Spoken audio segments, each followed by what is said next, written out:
When I first started writing this play, I was travelling through Central and South America. 6 months into my trip, and I'd almost finished my masterpiece. I'd even started telling people about it. I thought the play was about karma then, about whether you could get your bad karma before you made it, about the balancing of things, the yin and the yang. I met this chick on a jungle tour in Bolivia. She was from Sydney. She told me this story about her colleague. He'd come into work one day looking absolutely shell-shocked. He just found $2,000 in a pink envelope whilst walking through Darling Harbour. On their lunch break, he shouted her expensive cocktails in the rocks.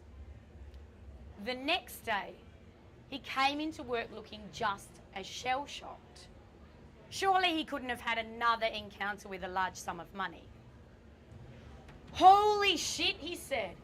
I've just been hit by a car. Karma, hey? The balancing of the universe, you win some, you lose some. A week after hearing that story, I had my stuff stolen.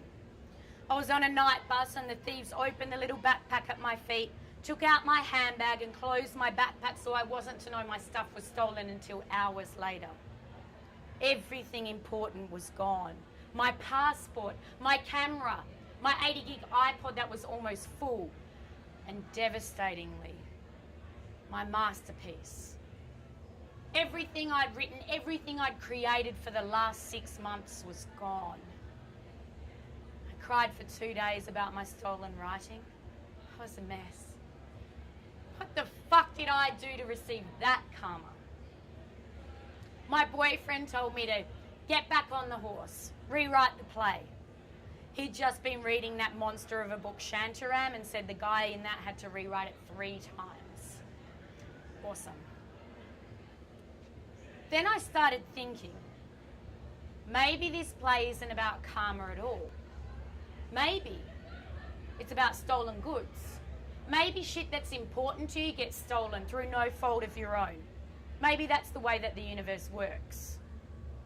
I don't know. I'm probably just having a philosophical conflict with my ideas of self-determination. Obsessing about taking too much responsibility for my actions because I think people don't take enough.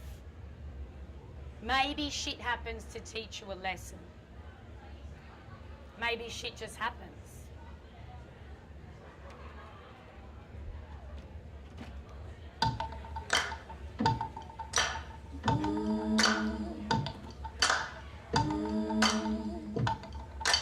In this life I walk a dangerous path through the streets of the world alone in the dark.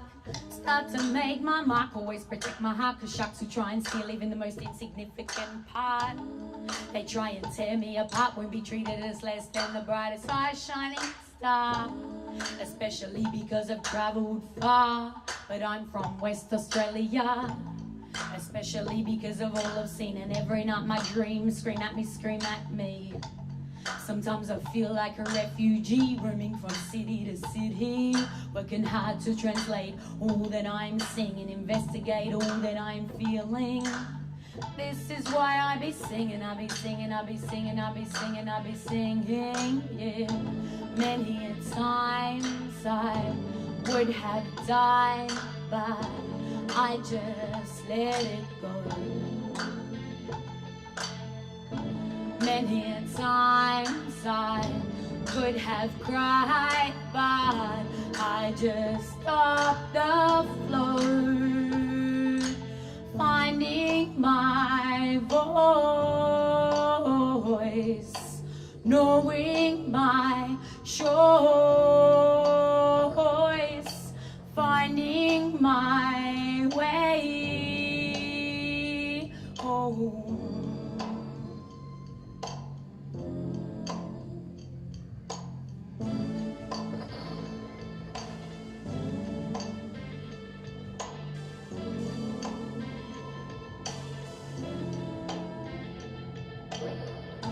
Many times I would have lied, but thought that you should know. Many times I could have burned, but I just felt the glow.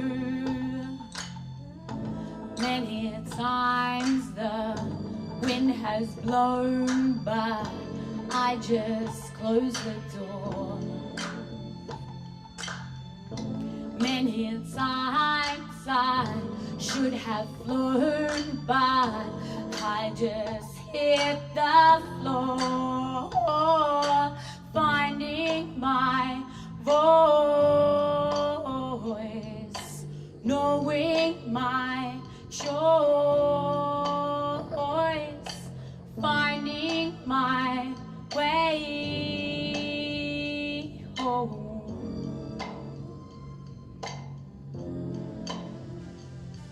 Sometimes I trip, I stumble and I fall, clean my energy up and walk away from the brawl. This life you gotta make on your own. Be prepared to stand strong when you're alone. Be prepared to stand strong when you're alone. Be prepared to stand strong when you're alone.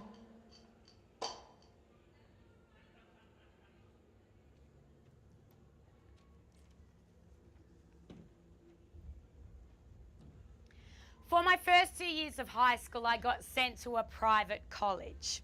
It was one of those strict old school affairs where you weren't allowed to dye your hair or wear jewellery. We had to wear a sun hat in summer and a beret with this ridiculous pom-pom on top in winter. You weren't even allowed to be seen walking home down the street without wearing them. I frequently lost mine, which was a little too convenient for the deputy's liking.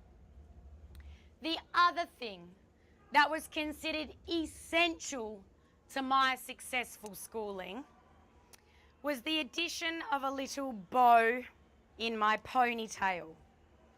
I laughed when they told me it was compulsory, not the desired reaction, I can tell you. I'd just come from a primary school in Ocean Reef that was surrounded by bushland before Joondalup existed, where we'd occasionally have kangaroos bouncing through our quadrangle or snakes slithering into our classroom. I didn't want to wear their stupid bow. For this reason, I was a frequent visitor at the deputy's office. One time, she got so frustrated with my defiance, she screamed at me, waving the bow in my face. "You will conform, you will conform!" And you know what? Eventually I did. They eventually broke me. Brainwashed I was. Now I don't go a day without wearing a bow, and I left school more than 10 years ago. My most influential education for sure. I even got given a few nicknames. Rainbow, Little Bo Peep, Bozo, but that may have to do more to do with the fact that I acted like a clown. I developed this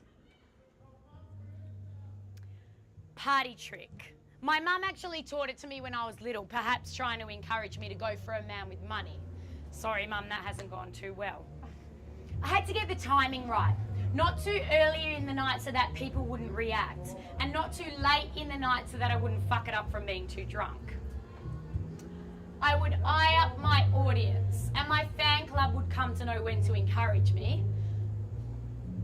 I would take a little clip-on bow from out of my hair, and I would begin. You'd never guess what happened to me the other day. The landlord came around asking me for the rent. Seems my housemate's been pocketing it. Then my fan club would ham up the reactions for the newcomers. "Oh my God, I can't believe it. No way. I always knew she was dodgy." I'd go on. Luckily, my neighbour was outside mowing his lawn at the time. "God, he's hot." Enter fan club. "Oh my God, so hot. Wouldn't mind seeing him mow my lawn." Well, I'll condense for you what happened. It went down like this. "You've got to pay the rent." "But I can't pay the rent." "You've got to pay the rent." But I can't pay the rent. I'll pay the rent. My hero. They all thought it was hilarious. God knows why. Maybe because they all had to wear bows at school as well. The more I did it, the more and more it got hammed up. People started wanting to play the different characters. Everyone knew their part. The bow days, I call them.